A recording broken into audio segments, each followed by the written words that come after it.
Solo Leveling Season 2 was hands down anime of the year. From the fights to the payouts to the hugs to the animation, this shit was perfect, and we about to break it down. So peak leveling starts with Jin Woo and Ko heading into a gate that leads straight into Canada, where they're met with the elves of Christmas Past, and Jin Woo comes face to face with a big dog in this part of Bear Country. The elves start boxing with Jin Woo's army, but these three elves must be red pill podcasters, all three of them aiming for the women. You not slick. That's when Sung Jin Woo catches the arrow midair, putting a return address on it, and bro's still smiling. He must be on 300 pink, while Jin Woo's 720s on his home is cooking the Three Stooges. The Crypt King then slides for his dead Lokes, raising his dagger, challenging Jin Woo. But if it's one thing about Sung, he gonna show out about his daggers, hitting a super clean pregame pose. The two charge at each other, and Kargalgan hits a 360 low slash. Woo jumps up, seeing that this is a battle of theatrics, darkening the sky, hitting a double Barani before striking back. Kargalgan hits the before hitting a Barani himself, literally standing on business, getting ready to slice Jin Woo's head clean off. Sung counters with a feint, and the two start doing the salsa, getting kicked by Kargalgan mid-spin, and he's still spinning. From now on, we're gonna have a spin counter because it's getting ridiculous. I thought Sasuke was coming in with the assist, but it was their triple K mages, and they no ball because fire is super effective against ice. Psych, I lied. Kargalgan charges at Sung while this meathead tries to get his get back because of the disrespect he took earlier, crashing out because an E rank making him look F rank. But Jin Woo pulls an eyes in level play, sliming Dumbledore in the middle of a gust cloud. And Igris really the Piccolo of this show, straight Hall of Fame ore farming veteran. He swings his sword making a dust cloud so both of them can pose on bro mid slime, and he gets blicked in the same motion. Normally when shadows appear they come from the ground, but not Igris. Dude literally turned into the wind to pull this off. Jin Woo turns him into a shadow after feeling bad because Iron would have been useless for the rest of his life. Iron starts throwing hands with the Elf King, but even as a shadow he still ain't up to par yet. But then we are reminded immediately that this is not Dragon Ball. Sung, Igris, and Iron team up against the Elf King, putting bro in the mixer, but I gotta respect it, he ain't folding. Had the other three on Woo's team talking about, Who the fuck is this nigga? Iron grabs him and Jit gets bombarded by fireballs, but Kargalgan blows him up using the flames for extra style point. But he gets caught lacking mid-aura farm with Iron setting up for the finishing blow. And look at Woo, why are you using stealth? All the enemies are already dead. Meanwhile, the threat of the Chimera Ants grows as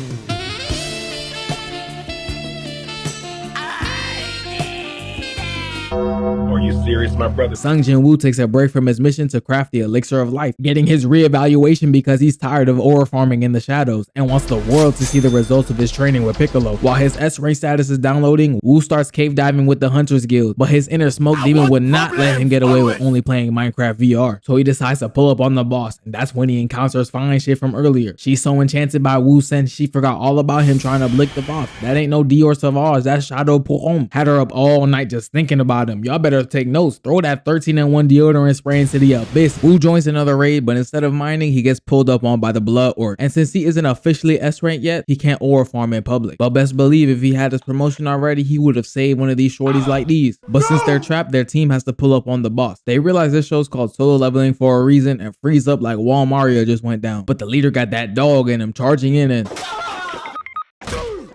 Hey. You're not hurt, are you? You couldn't have done that 4 CTE diagnoses ago. No. Jin Woo shows that little gravity magic ain't shit mid-convo. Kargalgan flexes his aura, a very foolish mistake, so Woo brings out the shadows, hands in pockets, showing off his new domain expansion. Iron starts the active kill streak, cooking about 30 orcs, but I don't know what these orcs were thinking. Once I seen Igris's blood ribbon start twirling around with no AC in sight, I would have been gone. Turned they in a Costco free sample. Kargalgan sees that his whole clique is getting put on a t-shirt and starts spamming all of his abilities off cooldown. But he ain't know Woo had that infinite mana glitch, turning all the fallen orcs into shadows as well. Literally had bro glitching. Kargalgan finally had enough, using the human expansion jutsu to stomp Woo out. Woo dodges, making sure his J's weren't creased, but then Karg uses a combo spell, turning the dungeon into a GTA nightclub. He starts feeling himself, telling Woo, do you think I'm no match for you now? And Woo hits him with that, coming out the smoke, letting go of his dagger to get a spin mid-air, grabbing it just to hit another unnecessary ass spin, hitting bro with the Fetty Wap before grabbing back onto the rope. Sung gets into his Ghost Rider bag, wrapping Kargalgan in a chain and putting him on his ass, looking down on him with his own gang before getting slimed by his ex right-hand man. And Woo adds another toy to his collection. Now that he got his license officially, Woo starts using soldiers to guard the streets of Gotham. Call him Woo Wing as he gets ready to spin the block in Demon Tower. Gotta make sure to fit clean though, copping a ring and a new cloak. One of the AOT Titans gets lost, ending up in the wrong universe as Woo decides to test out Tusk's powers with his new magic booster, straight vaporizing bro with a Kamehameha. Igris's cousins pulls up on Jin Woo's army, and Sung steps in confronting the Black Knight. Woo starts weaving all of his attacks with precision, pouring a 90 90-degree angle, countering Woo with maximum efficiency, going back into the cloak so he can aura farm for the sneak attack, literally drawing the letter A for aura, making quick work of them. But that's when Jin Woo hits a clean line.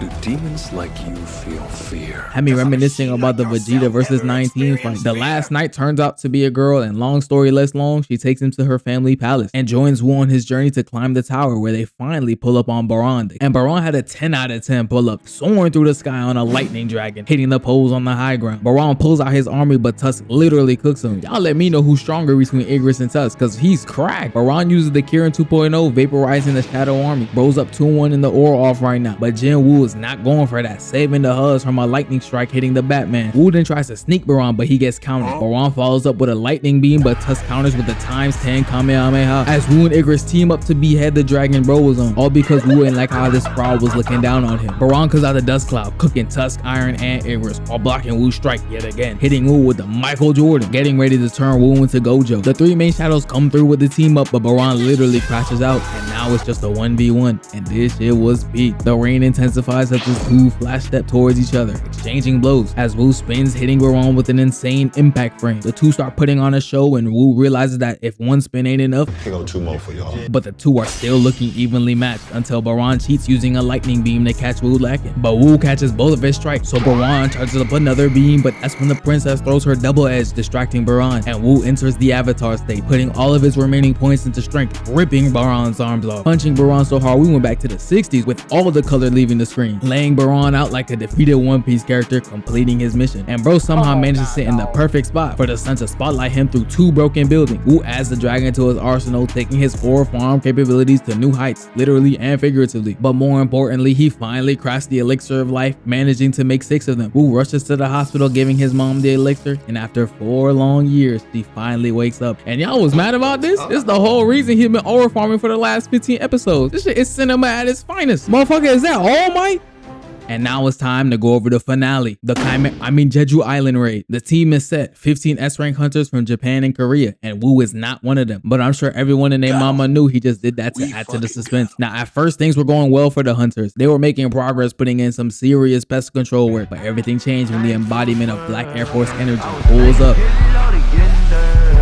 Bro frame one Blix, the healer of this squad, headshotting the rest of them. Had this dude so shook he put himself in an ice cocoon. No pussies allowed. Bro, try again next life. The main unit takes down the queen and the Twitch chat starts celebrating, but they don't have a clue that the real op was the YN they were talking about earlier. Bro pulls up and asks his mama, "Who did this to you?" That little goofy bitch over there with the TikTok shop bodysuit on. hitting her with the craziest step farm I've ever seen. Turned her into a boomerang, but she is not coming back. Big Fro strikes back, but he gets fist bumped so hard he loses his arm. And there goes his other arm. Tiger Man gets immediately fodderized, and so does Ginger Eisen. The brown arrow also catches a stiff arm, but Big Fro saves him from getting fatality. NBA Ant-Boy uses the Broly tech on Big Fro so he can find the location of the healer, hitting Bro with the Ukiora before finishing him off, turning his sights to my goat, and using the voice of his dead friend just to patronize him. But that's when Ant-Boy senses another strong op and confronts the rank 1 Japanese hunter, and Bro gets off screen like Bro's really a fraud. Whole time, Woo just posted up at the top of his crib, and what the hell is the director doing? How is the wind spinning the whole city around him? And of course, Igris is the first to catch a body as the 4 main shadows post up ready to defend the main team. Iron, you not slick, dog. I know you know the camera's right in front of you. Even got Tank posing, and he's a bear. He's supposed to be on all 4s. Woo hits everybody with the med kit, but it doesn't work on Shay. And that's when the black ant comes back, initiating the aura off. Jin Woo accepts the challenge, and all I can say is grab your popcorn, cause it's about to be a movie. Bro lands the first punch, but Woo eats it like some CTC, holding Ant-Boy in place, hitting him with a mean Texas smash. Had the Ant Prince looking like he's about to enter a limbo competition. Ant-Boy responds with a ground smash, but Woo blocks it, countering with a liver shot. But it must have been a fake hit marker, cause Ant-Boy hits Woo with a diabolical chin check, and Woo comes in with another body blow as the two continue their chat off. Pray for the cave, y'all. It's not looking like it's gonna last much longer. Woo starts getting the upper hand, but Ant-Boy ups the score, sneaking Sung with his poison tongue, getting ready to hit Woo with another chin check. Jin Woo catches a punch, hitting Bro with another body blow. Woo remembers the Huz are on the line, deciding to lock in, while Ant-Boy undergoes another transformation. Woo starts showing off his acrobatics again. What the hell? Please tell me that ain't what I think it is. I'm gonna need a long talk with whoever animated this scene specifically. Even Ant Boy is like, My nigga, are you sagging in the middle of our deathmatch? Wu tries to throw Ant Boy but gets hit with a reversal. Ant Boy shows off his ice bending, but Wu counters with earth bending. So Ant Boy pulls out the Mangekyo while Wu enters the Orator state. And we got a battle sequence so beautiful it might be even better than Tengen versus Gyutaro. But just because y'all moving this fast don't mean I ain't see that spin you did, Wu. Put another one on the board. The two turn the battlefield into a Tron race, then Wu throws his dagger, breaking Ant Boy's guard, hitting him with the Senator Armstrong, but this time he's doing damage. And not a single wasted movement because the daggers fall back down as he catches them, slicing through Ant Boy's claws, hitting him with another barrage of attacks. Hatchet doing the Harlem Shake. Ant Boy crashes out, hitting Wu with an unblockable, getting ready to turn my goat into Mike Wazowski. But the system clutches up once again, evolving his old skill into mutilation, getting straight crits on every strike. Ant Boy shows off his regen, sacrificing all of his ore as he tries to fly away. Wu hawks him down, turning into Sonic again as he hits him with a triple spin dagger slam, turning Ant Boy into a chicken nugget. Ant Boy commands the other ants to attack, but that's two battles you don't want to go against Wu. An aura off and an army off, and bro's losing both of them. But look at Icarus, dog. He the first one in the air looking for smoke. Ant Boy watches his family get absolutely obliterated and he tries to fly away again, but Wu sends his ass back down. I'm not even gonna press the fact that he was literally just behind him. Ant Boy tries to make one last escape, but Wu finally brings out the raid, finishing the Ant Prince for good. But the job's not finished. Sung goes to give Shay the elixir, but her wounds are too deep. But ever since Sung turned Iron into a shadow, I always wondered if he would turn another human into a shadow, and that's exactly what he does here, as he turns the S-rank healer into a shadow, healing Shay's injuries. But the leader of the White Tiger Guild begs Sung to let his friend rest in peace, undoing the transformation. Sung is a better man than me because I would have kept Buddy in my army. Oh, that's your best friend? Man, he dead as hell, in the grave, and you ain't about to tell me what to do. Matter of fact, you would have been down there with King Vaughn if it wasn't for me. But I digress. Sung continues his XP grind, but he's still ore farming. You had no reason to spin Baran's sword like that for real. Hitting the well-deserved level 100. Clap it up for the boy. Wu goes to the Prince of all Ants and turns him into a shadow. And even after death, bro is farming. But they cooked with his third transformation, and now it's time to give him a name.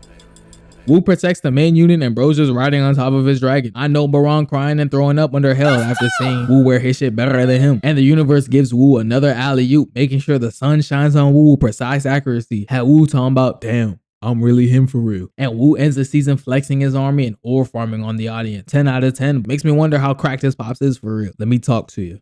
This message is for the boys. Have you ever felt that sometimes all you want to do is break down and cry, but the tears you had ran out a long time ago? Well, it's okay, because all you have to do is just keep going. God will never overlook your pain. In times of distress, remember all those who count on you, all those who believe in you, and the you that believes in you. Always keep in mind that God got your back, and I got your back. Keep fighting. You're almost there.